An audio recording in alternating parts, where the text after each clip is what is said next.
माझा प्रश्न हा आहे की मी सध्या संशोधन रिसर्च करत आहे की मी किती असहाय्य आहे. मला काही जमत नाहीये. हवामान बदलासारखी इतकी मोठी समस्या आहे, पण मी ह्या गोष्टी का करत आहे, कशासाठी करत आहे, त्यांना किती वेळ लागणार आहे, आणि ही एवढी मोठी समस्या समोर आहे. आणि वेळ, जसं की तुम्ही 2030 सांगितलं आहे, खूप कमी वेळ आहे. आणि इतक्या कमी वेळेत मी या गोष्टीमध्ये इतकी जास्त गुंतून जाते की मग मी इतर गोष्टी करू शकत नाही. मी कशाप्रकारे योगदान देऊ? बघा, जी गोष्ट महत्वाची असते त्याचा वाटा सगळ्यात आधी बाजूला ठेवला जातो. तर 24 तासांपैकी 2 तास जर काही महत्वाचं वाटत असेल तर आधी त्याला वेळ द्या. मग बाकीचे जे 22 तास आहेत त्यात संपूर्ण दिनचर्या व्यवस्थित करा. असं होऊ शकतं.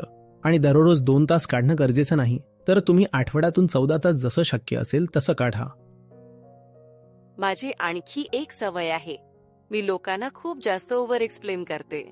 दुसऱ्यांकडून मला खूप जास्त तसं अग्रीमेंट हवी असते की लोकांनी माझ्या गोष्टींवर सहमत व्हावं.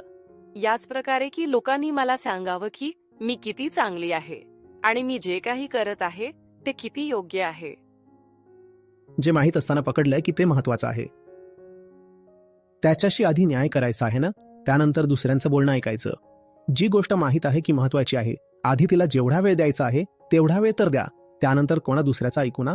आधीच कोणा दुसऱ्याचा ऐकायला लागलात तर तिला जो वेळ द्यायचा आहे तो वेळच देऊ शकणार नाही. संपूर्ण वेळ त्यांचं ऐकण्यात निघून जाईल. मला दुसऱ्यांचं ऐकायचंही असेल तरी आधी माझं काम संपवणार आणि मग त्यांचं ऐकायला जाणार ना. आणि काम जर मनापासून केलं तर ते इतका वेळ घेईल की दुसऱ्यांचं ऐकण्यासाठी वेळच उरणार नाही. आधी स्वतः ठरवलेलं काम तर करा.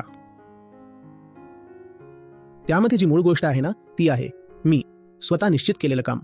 माझ्या चेतनेतून, माझ्या जाणण्यातून मला हे दिसलं आहे की हे काम आहे जे करायचं आहे, तर हे करून घेतो. त्यानंतर जर कोणी येऊन टीका टिप्पणी करत असेल, काही सांगत असेल तर त्याचंही ऐकून घेऊ. जर आपलं मुख्य काम योग्य निवडलं असेल तर आपोआपच असं होतं की त्याने दुसऱ्यांचंच भलं होतं. जर तुमच्या आयुष्यातलं जे सेंट्रल काम आहे ते तुम्ही योग्य पद्धतीने निवडलं असेल तर त्या कामामुळेच सगळ्यांचंच कल्याण होईल. यावर विचार करा. यावर विचार करावा लागेल. थँक्यू आचार्यजी.